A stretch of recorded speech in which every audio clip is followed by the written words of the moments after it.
And to talk about the referendum result, with me in the studio, I have DW reporter Federica Baggio and Berlin-based Italian journalist Daniel Mosseri. Welcome to both of you. Let me start with you, Daniel. Now, tell me first about this no camp. What do they stand for? Why did they vote against these reforms? Well, the no camp is pretty fragmented. Some of them want early elections. Some other just wanted Renzi to go away. And this is what makes the situation even more complicated. When you say fragmented, what do you mean by that? Give me more details about the various groups involved. Well, the Five Star Movement and the Northern League want the president to dissolve the parliament, whereas Berlusconi, who still controls his Forza Italia party, does not want to go to poll because he still controls a good number of deputies and senators. So he'd rather... It's a little paradoxical, but he wanted Renzi gone. At the same time, now he wants his successors to stay in power because he's afraid of elections. So you have different groups, all of them united in their desire to have Renzi out, but otherwise they have different agendas. Is that what you're saying? Yes. OK, Federica, let me turn to you. What are you hearing from your friends and family back home in Italy? What got them so fired up about this referendum? Well, I think besides the size of Renzi's loss, what was very surprising in this referendum was the turnout figures. Almost 70% of Italians voted, which is something remarkable for a country. So it was definitely a referendum that got people engaged. I've been observing that also among my friends and acquaintances back home. Very hot debates on social media. Also, people... a lot of people engaging and people that I would not have normally expected to take interest in politics. So I think people really saw this time in this referendum a chance to speak their mind and to make a difference. And lots of young people turned out in this referendum?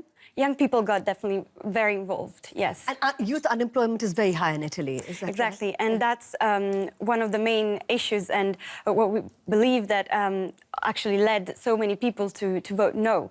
As much as many raise the issue of the Constitution, so we have to protect our Constitution, we have to protect our history, I think a lot of people voted no because they're angry. And young people are among those. Renzi has been in power now for a few years and still unemployment rates are very high.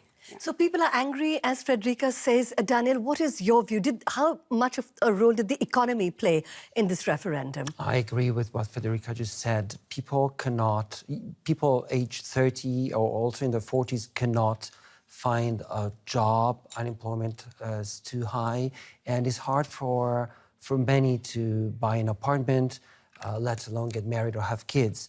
And although many were not necessarily interested in the content of the referendum, they saw a no and they were happy to make an X on it, no, to express their discontentment. And, you know, Renzi always argued that these reforms were actually about making Italy more politically stable. He said that the reforms, especially changes to the Senate, would make it less expensive for Italy to govern. It would make it more politically stable, avoid deadlocks and so on.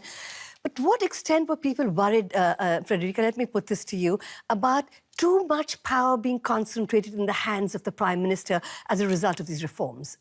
I think there were some regions in which there was a concern in this sense, some regions that thought they would actually lose push their power through this referendum, through this reform. But I think still the main push here was anger and distress. Anger and distress. Now that the referendum, the people have spoken, Daniel, where do you see Italy going forward now? Well, we're going to go through a period of short instability where now the situation is in the hands of the president, Mattarella, who is very unlikely to dissolve the chambers and call for early elections because, first, the budget law needs to be voted and approved by the Senate, and secondly, the electoral law needs to be changed. We now have two different electoral laws, one for the Chamber of the Deputies and one of the Senate, and in no way is the president going to allow elections in this situation. So a new government is likely to be... The question remains when. But that is, of course, no one knows as yet. Daniel Mosseri, a journalist based in Berlin from Italy. And Federica, thank you, Baggio. Thank you very much both for sharing your thoughts with us here. Thank you, Amrita.